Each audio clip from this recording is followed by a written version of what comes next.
Let's look at Ecclesiastes, popular scripture, Ecclesiastes chapter 10, verse 15. He said, the labor of fool wearieth every one of them, for they know not the way to the city. Let's look at Proverbs chapter 13, verse 4. The Bible said, the soul of the sluggard craves and gets nothing. The soul of the sluggard craves. The soul of the lazy man desireth and had nothing. I've been asked to speak on changing your world.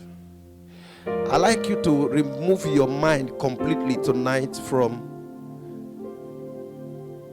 changing the universe or the earth where we live in. Remove your mind from changing Nigeria. I'm not the one who is going to change Nigeria. And I can't stay here and teach you how to change Nigeria. But I want to teach you how to change your own world so that your own world can begin to affect the present Nigeria. That's my assignment here tonight. Amen, somebody? I have in my little life discovered that everyone on earth, both believer and non-believer, at one time or the other in their lives desires change. Especially the change for improvement. The change for improvement. At one time or the other in our life. Let me say this to you. You didn't start desiring change today. You started desiring change from the very moment you open your eyes on this earth.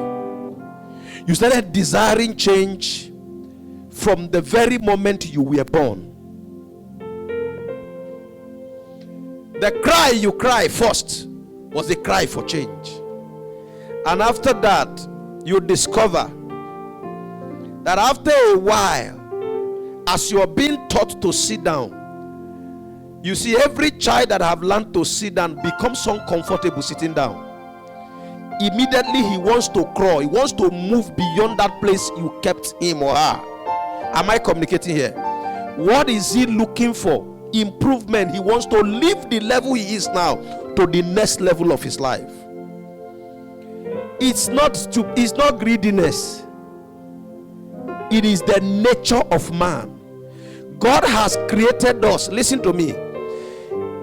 God has created us not to be comfortable in our comfort zone.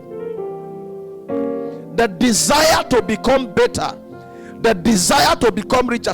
You see, some of you seated here now saying, all these politicians are thief. I don't know what they're doing with this money. If you have it, you will want more.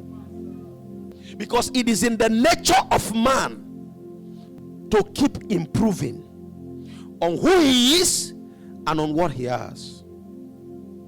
Are you following what I'm saying here, sir? Many people you see today are ashamed of to identify themselves with their background, to identify with themselves with where they are coming from. Some people say, if you ask them, where are you from? I'm from Aba. I'm from Abia State. What part of Abia State? They will look for a city around close to their village and mention the name. They won't mention the name of their village. Where are you from? I'm from Akwa Ibom. They won't tell you they are from Ikorigbekwe. They will just tell you from Uyo. Uyo. Why? Because there's nothing good about their village. Their village is not in the map of Nigeria. They desire to bring change, at least to bring a ray of hope to that place. Are you following what I'm saying, sir? Every one of us that left our village to come to this Lagos or to anywhere we are, we left there because we are looking for change. Am I communicating here, sir? Majority of Nigerians took to the street over the weekend.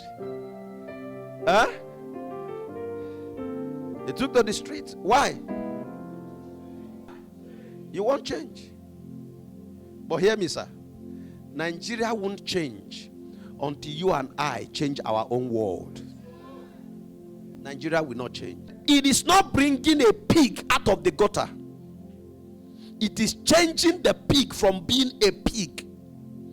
until the pig is changed from being a pig, it will always go back to the gutter. If my world, your world is not changed, our world will never change, no matter the protest.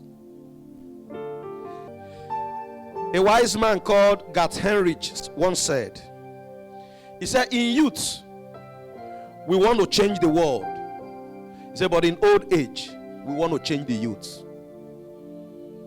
In youth, we want to change the world. That was a statement of reflection. Many of us now seated here now, all we are desiring is that the world will change. Many of you seated here, 90% of you seated here, that if I give you visa, I won't meet you in Nigeria tomorrow morning. But let me tell you the truth, sir. That if you get to the best country with this mindset, you will still be a poor man. Because a lizard in Nigeria won't get to America and become a crocodile. If it's not working for you here, it won't work where there is order and decency. Are you following what I'm saying? Trust me when I say so. It will not work there. So, our focus tonight is to be able to bring you to a place where you know that it is my world, it is your world, that we have to change here to be able to implement change in the worlds around us. That's what I've been trying to establish. Yeah, we want change. I want change too. I want change too. Because we believe that if we change, if our own world change, the world around us will change. We have a better life, right? Yeah, we have a better life. We agitate for change because we believe that a changed world will give us a better life. I've discovered that this has been the desire and the hopes of even generations before us. Even generations before us. From one generation to another, they are desiring change. They are desiring change. But only a few have been able to discover the truth and broken out of that school of thought that the world will make your life a better place. It's a wrong school of thought. The world getting better won't make your life better. Are you following what I'm saying here, sir? After today, you'll be numbered among those who don't believe in that school of thought. Yes, because I don't believe in that school of thought. Our world, we must focus on the change of our own world. When we focus on the change of our own world, then the world around us will change. And how do I go about this? Firstly, you must understand that there is nothing that has happened in this world that was God. After God created man, he handed over the world to man. Whatever the world became, man caused it. Man made it so. Are you here with me? When we talk about world, it's not an abstract thing. Are you following what I'm saying, sir? The world we are talking about is not existing just in our thoughts. It's not existing just in our thoughts. It's obvious. We can see. Even those of us who live in the same geographical location know that we live in different worlds. We all live in Lagos, but we don't live in the same world. God didn't make it so. Man made it so. In Genesis chapter 25, if you read from verse 23, when Rebecca went to inquire of the war going on in her womb, the Lord said to him, he said, you are carrying two different nations, two people separated from the womb. They were the product of one man, but they were two different nations. Both of us can come from the same village, but we are two different. We are in the two different worlds.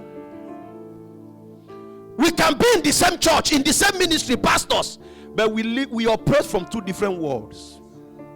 God didn't make it, sir. Men made it so. And let me tell you this. What happens is that at the end of the day, all those worlds comes together to make one world. So that's why you have the chaos we have. Are you following what I'm saying? The reason why you and the politician always fight is that you're not reasoning alike. Are you from here? We were driving home when one soldier came out and wanted to slap one keke guy, a top army officer, and the man came out and raised his hand to slap the keke guy. The keke guy was telling him he cannot move his keke back. He wanted to slap him. He brought his hand back down. He just snapped him and walked away. Just move your keke. You are taking one way. Move your keke back so that these people can pass. You blocked everywhere. He says, I'm not good. Why? That's his world.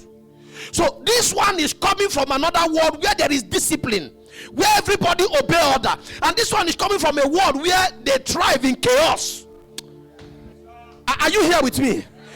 This is the beginning. This is the genesis, the root cause of the chaos we have in the world. God didn't cause it, man caused it. Are you following what I'm saying, sir? They're created by our choices, the choices we make, our background, our environment, the situations and the experiences we have experienced in life, what has influenced us, and the exposures, the things we are exposed to. There are places in this Lagos that when you break bottle, people will run. But there are places in this that when you break bottle, 10 years old, oh yeah, oh I want to fight, oh yeah. Are you following? This? Because from childhood he's been exposed to, so those bars is no longer, it's not a big deal for him. So when you get to a place and then there's this segregation, people begin to treat you as, ask yourself, what kind of a world am I carrying? Because everywhere you go, you carry your world. Don't get angry that they couldn't relate with you. Don't get angry that the father didn't allow you to marry the daughter. Don't get angry that they say you can't marry my son. What world are you carrying? And sometimes it's not our fault.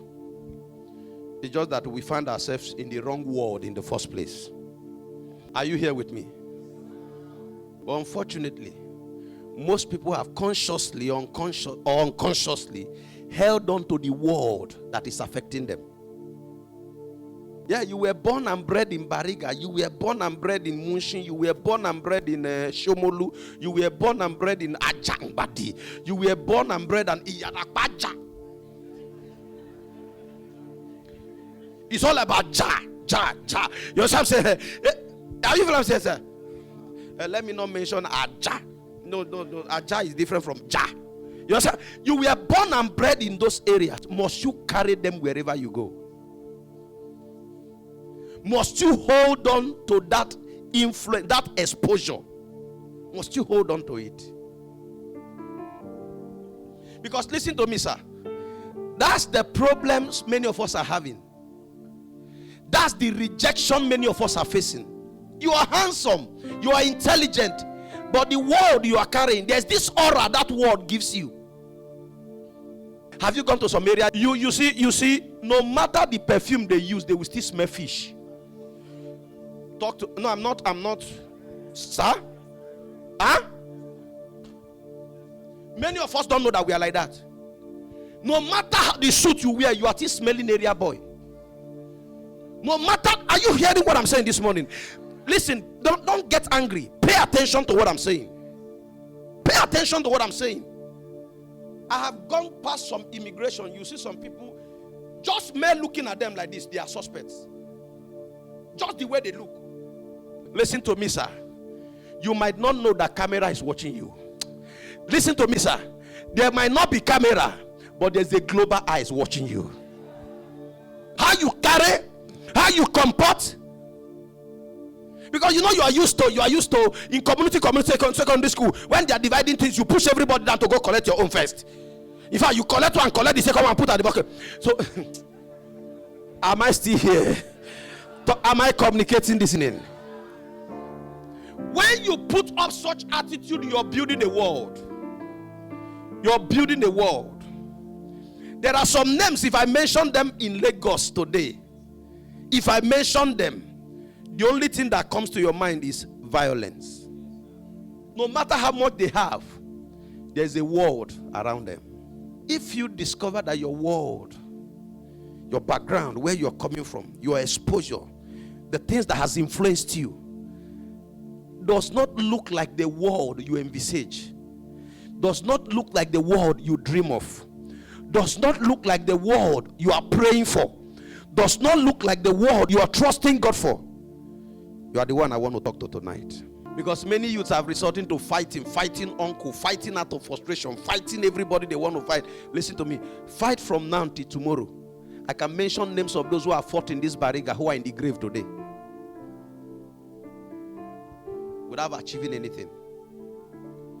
Changing your world begins with you, and it starts from within. What did I say? It does what? It begins with you, and it starts from where? From within. Changing your world does not start with you changing your clothes. It doesn't start with you changing the way you dress. It is my word that dresses me now. When you change your word, your dress will automatically change. Are you following what I'm saying, sir? Beloved, changing your word starts with who? It starts from you. It's not an external thing. It starts from within. It starts from within. It starts from within, because listen to me, sir. If any change that has no root from the inside, it can't stand the test of time. Are you following what I'm saying, sir? One of my girls used to tell us, he said, monkey na monkey. Anywhere you take monkey to, it must dance. No matter the skirt you wear, the monkey. I was watching a video the other day, and all these white girls, he has this monkey and he dressed it very well, and the thing was walking, put a space in the monkey's eyes, and they were walking. As soon as the monkey saw a tree, the monkey jumped and climbed the tree. He's a monkey. It doesn't matter what you dress it with. What many of us are doing is that we are trying to cloak ourselves. It doesn't work that way. Let me tell you, when you are exposed to fire, that thing you're using to cover it will melt off. The real thing will come out. Are you following what I'm saying, sir? It's from within. If you don't deal with it from within, listen to me. If you don't deal with it from within, you are not making any effort yet. Deal with it from within you. Start changing your world from within you. Because listen, everything that you think is affecting your world today is within. Start from within. Okay, put up Matthew chapter 15. Matthew chapter 15, verse 11. Let's look at it. It is not what goes into the mouth that defies a person,